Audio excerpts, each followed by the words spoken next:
কেমন আছেন সবাই? আশা করছি আল্লাহর রহমতে সবাই অনেক ভালো আছেন। সবাইকে জানাই ডোমেস্টিক্যালি ব্লগ ঘরোয়াতে স্বাগতম।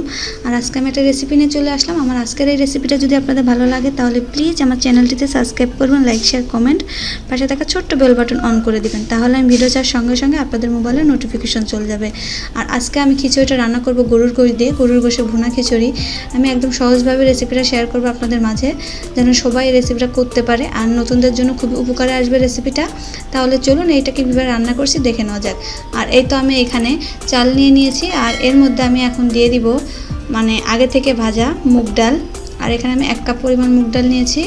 আমি এখন চালের সঙ্গে ডালগুলো মিশিয়ে নিচ্ছি। আর এখন আমি চালটা ধুয়ে পানি ঝরাতে দেব।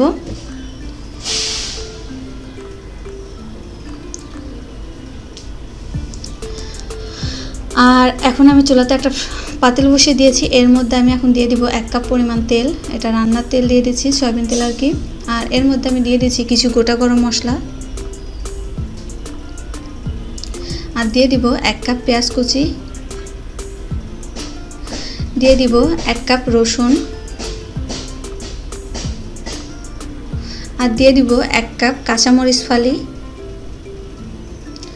আর এগুলো আমি এখন একটু ভেজে নিব।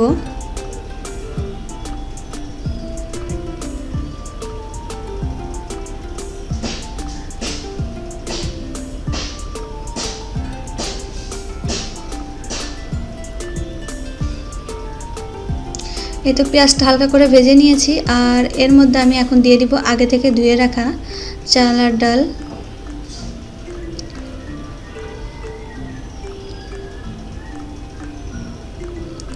আমি এখন এই চালটা ভালোভাবে ভেজে নিব। আমরা পোলাও রান্না করার জন্য সাধারণত যেভাবে ভাজি ওই রকম করে বেশ খানিকটা সময় নিয়ে চালটা ভেজে নিব। চালটা যতটা পরিমাণে বেশি ভাজা হবে ভাতটা ততটাই ঝরঝরে হবে, এই জন্য আমি খানিকটা সময় নিয়েই ভাজবো।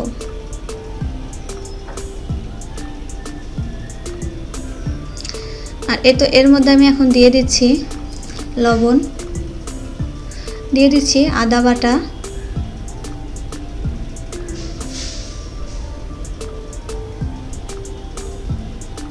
আর দিয়ে দিচ্ছি মরিচের গুঁড়া,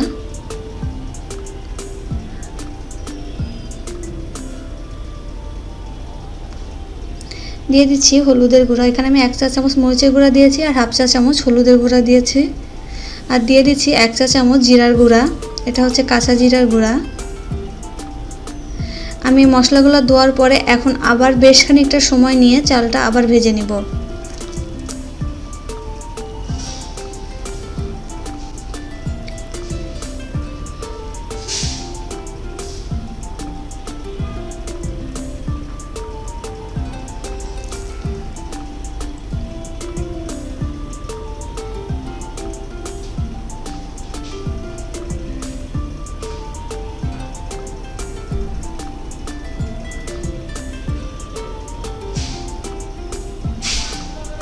আর এই তো আমি কতটা ঝরঝরে করে ভেজে নিয়েছি দেখতেই পাচ্ছেন।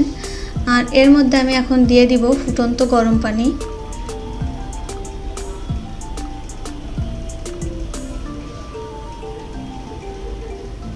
পানিটা আমি দিয়ে নিয়েছি আর সাইডের চালগুলো একটু পানির মধ্যে নামিয়ে দিব। একটু নেড়ে চেড়ে মিশিয়ে দিচ্ছি।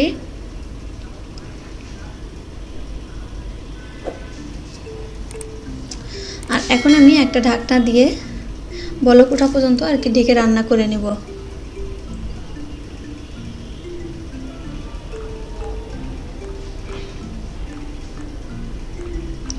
এই তো বলক চলে আসছে। আর এর মধ্যে আমি এখন দিয়ে দিব 1/2 কাপ পরিমাণ সরিষার তেল।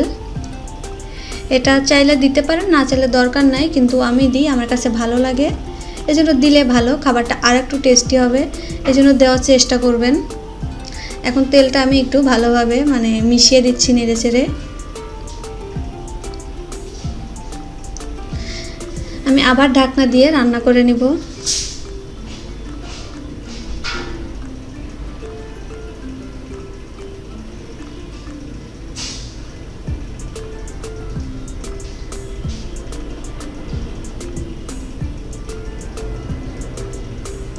এই তো খিচুড়িটা প্রায় হয়ে আসছে। এখন আমি একটু উল্টাপাল্টা করে দিব নেড়ে, যেন নিচে লেগে না যায়।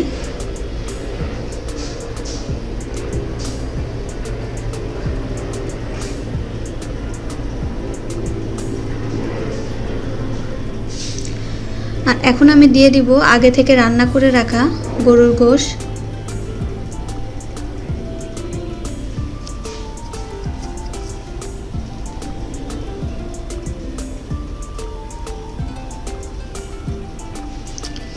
গোশটা আমি এখন ভালোভাবে ভাতের সঙ্গে মিশিয়ে নিয়েছি। আর এখন আমি দিয়ে দিব ভাজা এলাচ, দারচিনি, মানে জিরা একসঙ্গে গুঁড়া করা, ওইটা আমি এখন মশলাটা দিয়ে দেব। আর খিচুড়ি কিংবা গোশ নামানোর আগে মশলাটা দিলে মানে সুন্দর একটা ফ্লেভার বেরোয় আর খেতেও ভালো লাগে। আর এখন আমি আবার এই মশলাগুলো ভাতের সঙ্গে ভালোভাবে একটু নেড়েচেড়ে মিশিয়ে দিব।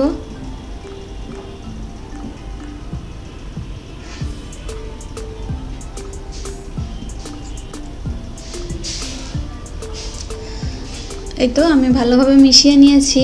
আর এখন আমি দিয়ে দেব একটু ঘি। এটা হচ্ছে অপশনাল, আপনারা চাইলে পুরো রান্নাটাও ঘি দিয়ে করতে পারেন, আর না চাইলে দেওয়ার দরকার নাই। আমি একটু লাস্টে দিচ্ছি, আমি আগে দিইনি, এখন একটু নামানোর আগে দিচ্ছি, তাহলে সুন্দর একটা ঘিয়ের একটা গন্ধ বেরোবে, এই জন্যই আমি দিচ্ছি। আপনারা যদি চান দিতে পারেন, না চাইলে দরকার নাই।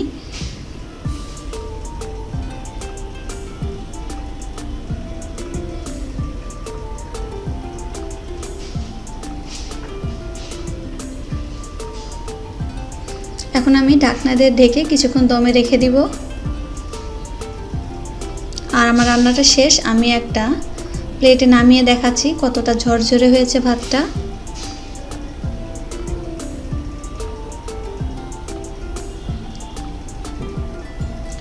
আর আমি কিছু শসা দিয়ে একটু সাইড দিয়ে একটু ডেকোরেশন করে নিচ্ছি, আপনারা আপনাদের পছন্দ মতন ডেকোরেশন করে নিতে পারেন।